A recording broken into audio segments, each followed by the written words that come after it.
Alors le flash de ce mardi en fait concerne une lettre publiée en ligne d'un case report dans la revue médicale Heart Rhythm qui est paru au mois de janvier concernant un patient qui a eu une inhibition de son défibrillateur par un iPhone 12 qui était amené à proximité du boîtier. Alors, c'est qu'un case report avec très peu d'informations dedans, mais vous allez voir pourquoi on vous le présente aujourd'hui. J'aimerais aussi juste soulever le fait que un de nos travaux, qui a été publié il y a quelques années, a été cité dans cet article, et je vais aussi brièvement détailler notre travail dans quelques instants. Donc pourquoi est-ce qu'on parle de ce case report aujourd'hui? Simplement parce que ça fait énormément de buzz dans différents sites. Déjà quelques jours après la publication en ligne, on a vu apparaître sur plusieurs sites, notamment des sites universitaires, mais aussi des sites, je dirais, d'investissement concernant cette information. Et Reuters m'a aussi contacté peu de temps après pour que je puisse faire un petit commentaire là-dessus. Donc, pour revenir à l'interaction possible, c'est entre l'effet aimant. Lorsqu'on applique un aimant sur un pacemaker, ce qui se passe, c'est que le pacemaker va stimuler en mode asynchrone, en mode DOO ou VOO, à une fréquence aimant qui est en général entre 85 et 100 par minute. Et c'est une caractéristique qui est utilisée par nos anesthésistes pour prendre en charge les patients périopératoires. Au lieu de reprogrammer le pacemaker, il suffit de mettre un aimant dessus pour éviter des interactions entre le bistouri électrique du chirurgien et le pacemaker. En ce qui concerne les défibrillateurs internes, ce qui se passe à ce moment-là, c'est que la détection du défibrillateur est inhibée et ainsi les thérapies également, donc le patient ne sera pas protégé en cas de survenue de tachycardie ventriculaire. Il n'y a pas d'effet par contre sur la stimulation cardiaque pour la plupart de ces dispositifs. Alors, nous avons étudié l'interaction entre les téléphones mobiles et les défibrillateurs implantables il y a quelques années en utilisant le Samsung Galaxy 4 et puis l'iPhone 6 à l'époque et en exposant des défibrillateurs à ces téléphones mobiles sous différentes conditions.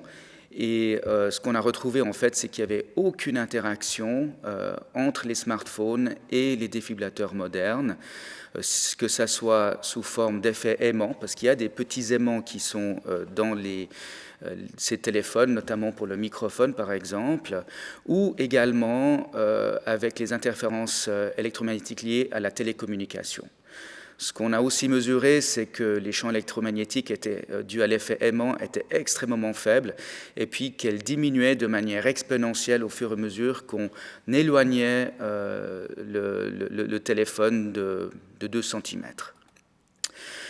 Alors ce qui est différent avec l'iPhone 12, c'est qu'il a 18 aimants qui sont alignés en forme de cercle et qui sont placés dans le dispositif et qui visent en fait à aligner le chargeur par induction sans fil, de telle sorte qu'elle soit alignée de manière optimale pour charger la bobine de l'iPhone. Donc en fait, ces 18 aimants font que ce iPhone a un aimant qui est beaucoup plus puissant que les autres téléphones portables, d'où la problématique.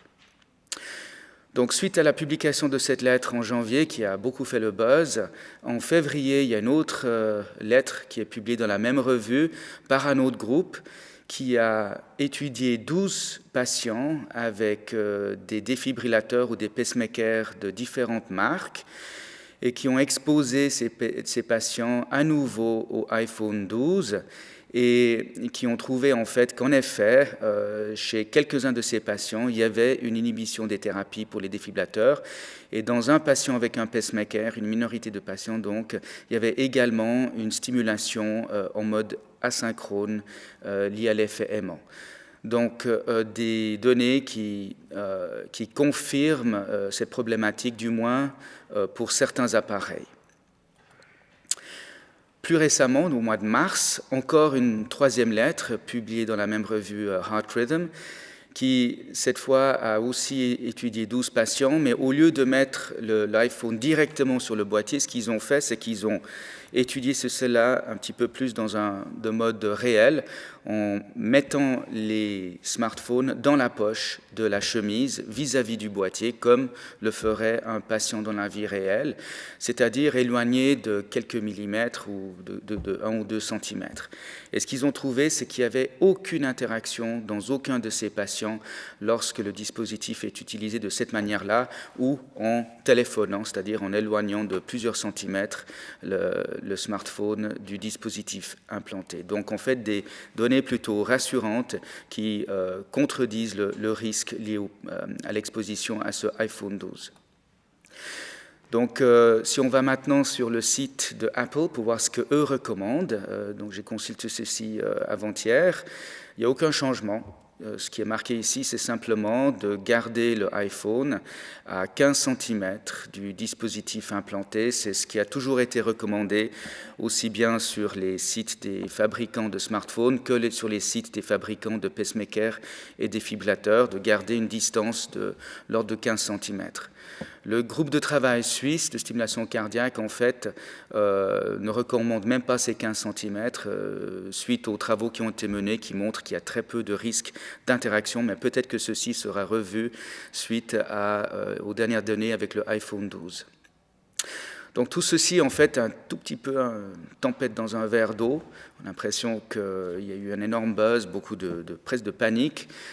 Fort heureusement, la presse populaire ne s'est pas emparée de ces données-là pour faire des articles à scandale qui permettent de bien vendre leurs journaux, comme ce fut le cas dans le passé, ici en 2012, avec des pacemakers qui sont transformés en bombes mortelles, ou ici en 2017, des pacemakers qui peuvent être piratés puis utilisés pour des attaques terroristes. On n'a pas vu ces articles-là dans la presse populaire. Donc en conclusion, il y a un effet possible d'aimant avec l'iPhone 12. C'est un modèle très particulier qui a plus d'aimant que la plupart des autres iPhones. Un effet aimant sur les défibrillateurs à une distance de moins de 2 cm, ce qui semble être absent avec les autres téléphones portables. Ceci résulte en fait d'une suspension temporaire de la détection des thérapies des défibrillateurs. Il faut aussi savoir que deux fabricants émettent un signal sonore lorsque le défibrillateur est en contact ou à proximité d'un aimant pour avertir le patient que potentiellement les thérapies pourraient être inhibées. Donc il y a un mécanisme de sécurité qui n'a aucun risque d'endommager le défibrillateur ou le pacemaker lié à l'effet aimant. C'est même quelque chose que nous utilisons couramment au bloc opératoire pour inhiber les thérapies des défibrillateurs et éviter les interférences avec les pacemakers. Et puis en ce qui concerne l'iPhone 12, par principe de précaution, il est probablement sage de recommander d'éviter de mettre ce smartphone dans la poche vis-à-vis du boîtier du pacemaker ou des défibrillateurs, mais en ce qui concerne les autres modèles, ce n'est pas vraiment nécessaire. Merci pour votre attention.